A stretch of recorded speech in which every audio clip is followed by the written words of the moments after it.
Steel bunkers didn't survive fire from the sky.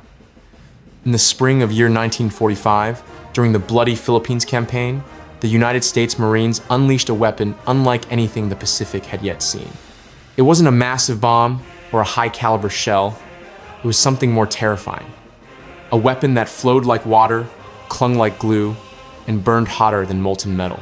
The Japanese defenders had built fortresses to withstand everything America could throw at them: artillery, mortars, even direct aerial strikes. But nothing in their training had prepared them for napalm-jellied gasoline, burning at over 2,000 degrees, crawling into bunkers and tunnels, consuming everything it touched. By March 1945, the fighting in the Philippines had reached its most brutal stage. The Japanese 103rd Infantry Regiment had dug deep into the hills north of Manila, their positions dominating the coastal road. Every U.S. infantry assault had ended in disaster. Each bunker taken was paid for in blood. On the 15th of March, the men of the 214th Marine Fighter Squadron, flying the gull-winged F4U Corsair, received orders that would change the fight. Their mission? Burn the ridgeline to the ground. At Murrow Airfield, the tropical heat was already oppressive.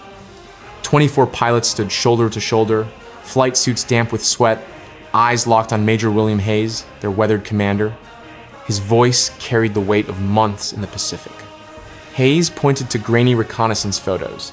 The Japanese stronghold sprawled across a jungle-covered ridge, its bunkers reinforced with steel and concrete, tunnels threading through solid rock. Weeks of artillery had barely scratched it. Today, Hayes told them, we use something new. 600 pounds of jellied gasoline in each canister. It will flow into every crack and crevice, and nothing inside will survive. His words were blunt, cold. But every man understood this weapon could succeed where everything else had failed. The plan was simple and lethal. Army forward observers would mark targets with white phosphor smoke. Corsairs would dive low, drop napalm directly on the markers, then climb away before the fire reached them. Fast in, fast out. The gull-winged fighters waited on the coral runway, their engines silent but coiled with potential. Under each wing, 2 massive napalm tanks hung heavy and armed. Lieutenant Jack Morrison ran his hands along the fuselage of his Corsair, Devil's Daughter. His 19-year-old wingman, Bobby Chen, already an ace with 6 kills, broke the silence. You ever think about what we're doing up there? Morrison didn't hesitate. I think about getting home and making sure our guys get home too. The ground crews worked with mechanical precision. Kowalski, Morrison's plane captain, gave his last warning. That fire is going to reach up and grab you if you're not careful. Pull out before you get too low. Engines roared to life, a deep metallic growl filling the air. Over the radio, Hayes barked, "Black Sheep Flight, form up. We've got Marines counting on us today." Moments later, 24 Corsairs rose into the blue Pacific sky. The flight north took 45 minutes. Below, silver rivers cut through endless green jungle. Ahead, American artillery smoke marked the ridge. The first warning came. Fast black bursts of anti-aircraft fire blossomed around the formation. Shrapnel shredded fuselages. Lieutenant Daniel O'Malley's Corsair took a hit straight to the engine cowling, trailing smoke. Hayes ordered him out. O'Malley refused. With flames licking at his engine, he pressed on, diving through tracer fire. His napalm canisters dropped clean. A heartbeat later, the ridge erupted in a boiling orange firestorm. Burning gel crawled into every gun port and tunnel mouth. O'Malley pulled away, but his crippled fighter didn't last. Halfway across the valley, his engine seized, the Corsair nosed over and vanished into the jungle in a ball of flame. There was no time to mourn. Morrison rolled Devil's Daughter into a 60-degree dive. The ridge filled his windscreen bunker mouths and tunnel openings now visible. At 1,500 feet, he released both canisters. The Corsair jolted lighter as the tanks tumbled down. Seconds later, an inferno roared across the ridge. Concrete glowed, steel warped. Soldiers ran screaming from the flames, some already ablaze. Over the radio, Chen's voice came low. "It's like hell on earth." One by one, the Corsairs struck. The hillside became a furnace. In less than 20 minutes, the position that had defied weeks of bombardment was gone. That afternoon, the Army's 37th Infantry Division moved in. They found silence, every gun destroyed, every defender dead. 24 aircraft had launched, 23 returned. The victory was tempered by O'Malley's loss, and by the sight burned into every pilot's mind. Napalm didn't just kill, it consumed. In the next 2 weeks, the 214th flew 17 more napalm missions. The results were always the same destruction, on a scale no conventional weapon could match. Enemy radio intercepts told the story. American firebombs make defense impossible, one transmission read. Another pleaded for permission to abandon fortified positions. Tokyo refused.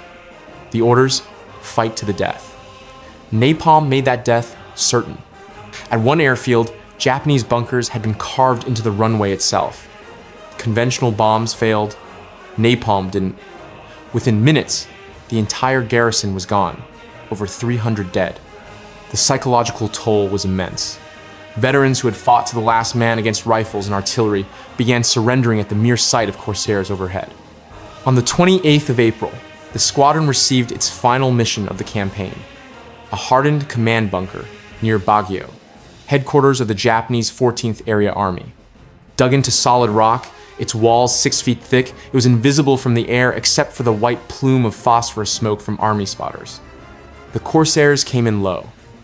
Napalm was poured into ventilation shafts and tunnel mouths. Seconds later, fire blasted out in every direction. Reconnaissance confirmed the strike's devastation: over 200 officers killed, the enemy's command structure obliterated. Resistance in northern Luzon collapsed within days. In less than 2 months, napalm had broken the spine of Japanese defenses on Luzon. Positions that might have taken months and thousands of American lives were erased in minutes. By August, the war was over. The men of the 214th Marine Fighter Squadron packed their gear and sailed home. But many found themselves looking back toward Luzon, toward green hills that hid the charred remains of hundreds of fortresses. Napalm had saved lives, perhaps tens of thousands, but its horror was unforgettable. Pilots carried the images of burning men and molten bunkers for the rest of their lives. In the arithmetic of war, the exchange was deemed worth it. Yet, Luzon marked a turning point, proof that an overwhelming fire from the sky could render any defense meaningless. The steel bunkers the Japanese had trusted had become furnaces. In their final moments, as the flames closed in, they must have realized the nature of war had changed forever, and the men of the 214th had been there to witness it.